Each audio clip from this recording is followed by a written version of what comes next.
નમસ્કાર મિત્રો, શેરબજાર ગુજરાતી યુટ્યુબ ચેનલમાં તમારા બધાનું સ્વાગત છે। મિત્રો, આજે આપણે વાત કરવાના છે ટાટા ગ્રુપના એક એવા શેર વિશે જે સારી એવી તેજી માટે તૈયાર છે અને બ્રોકરેજ હાઉસ પણ આ શેરમાં આપણને બુલિશ જોવા મળી રહ્યા છે। બ્રોકરેજ હાઉસે ખરીદીની પણ આ શેરમાં સલાહ આપી છે। તો આ કયો શેર છે એના વિશે આપણે ડિટેલમાં માહિતી જોઈએ। ટાટા ગ્રુપની કંપની ટાટા સ્ટીલના શેરો પર બ્રોકરેજ ફર્મ બુલિશ જોવા મળી રહ્યા છે।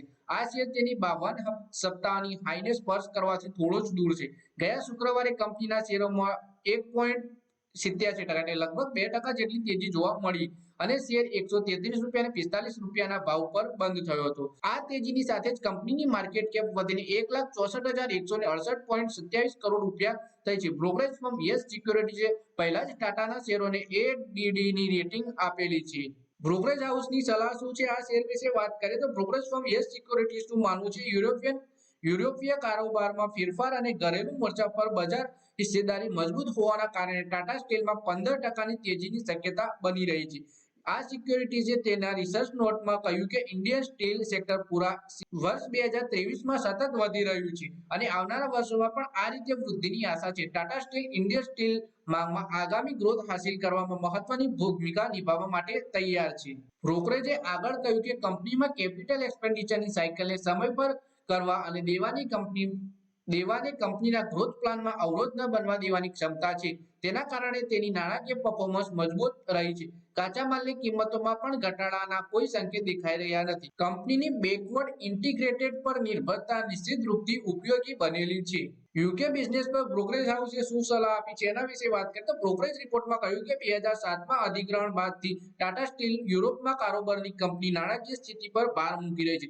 જોકે યસ સિક્યોરિટીઝે તે પણ કહ્યું કે યુકેમાં કંપનીના ઓપરેશનના રિસ્ટ્રક્ચર માટે યુકે સરકારનો સપોર્ટ પ્રાપ્ત કરવાની કંપનીની જાહેરાતની સાથે અમે બિઝનેસમાં ફેરફારની અત્યધિક શક્યતા જોઈએ છે। એટલે કે કંપનીના બિઝનેસમાં ફેરફાર થવાની પણ શક્યતા છે।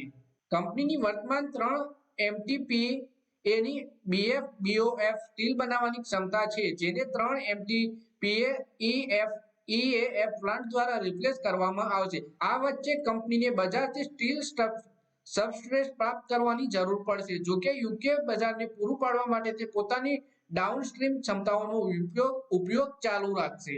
ટાટા સ્ટીલના ટાર્ગેટ પ્રાઇસ વિશે વાત કરીએ તો વેલ્યુએશન અને બ્રોકરેજના રિપોર્ટમાં કહેવામાં આવ્યું છે અમે જોઈએ છીએ કે ટાટા સ્ટીલ ભારતીય સ્ટીલ સેક્ટરમાં યોગ્ય પોઝિશનમાં છે। તે આગામી ક્ષમતાઓ અને યુરોપિયન બિઝનેસ પર રાહતની સાથે મજબૂતીથી વધી રહ્યો છે।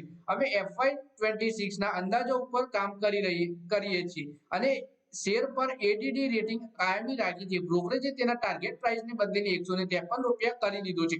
આ હિસાબથી કંપનીના શેરોમાં લગભગ 14%ની તેજી આપણને આવવાની શક્યતા છે। તો મિત્રો, આ વિડીયોમાં આપણે વાત કરી ટાટા સ્ટીલના શેર વિશે જેમાં બ્રોકરેજ હાઉસ અનુસાર આપણે આવનારા સમયમાં સારી એવી તેજી જોવા મળી શકે છે 14 થી 15%ની તેજી અને આવનારા સમયમાં આ શેરમાં સારું એવું રિટર્ન પણ મળી શકે છે જો તમે લોંગ ટર્મ રિટર્ન રોકાણ કરી રાખો તો આ શેરમાં અને ટાટા ગ્રુપનો શેર હોવાથી તમને રિસ્ક ફ્રી પણ છે। આ શેરમાં વધારે રિસ્ક પણ નથી આ શેરમાં એવું આપણે કહી શકીએ કેમ કે ટાટા સ્ટીલના શેરમાં આપણે અત્યારે તો સારી તેજી જોવા મળી જ રહી છે અને સ્ટીલની માંગ વધવાના કારણે આવનારા સમયમાં પણ આપણને સારી તેજી જોવા મળી શકે છે એવું બ્રોકરેજ હાઉસનું માનવું છે। તો મિત્રો, આ વિડીયોમાં બસ આટલું જ। હવે મળીએ આવનારા વિડીયોમાં। ત્યાં સુધી વિડીયોમાં લાઈક કરો, કોમેન્ટ કરો અને વિડીયો પોતાના મિત્રો સાથે ફેસબુક, ઇન્સ્ટાગ્રામ, વોટ્સએપ બધી જગ્યાએ શેર કરો। શેર બજારની આવી જ માહિતી ગુજરાતીમાં જોવા માટે તમે ચેનલને સબસ્ક્રાઇબ કરીને ઘંટડી પણ દબાવી દેજો।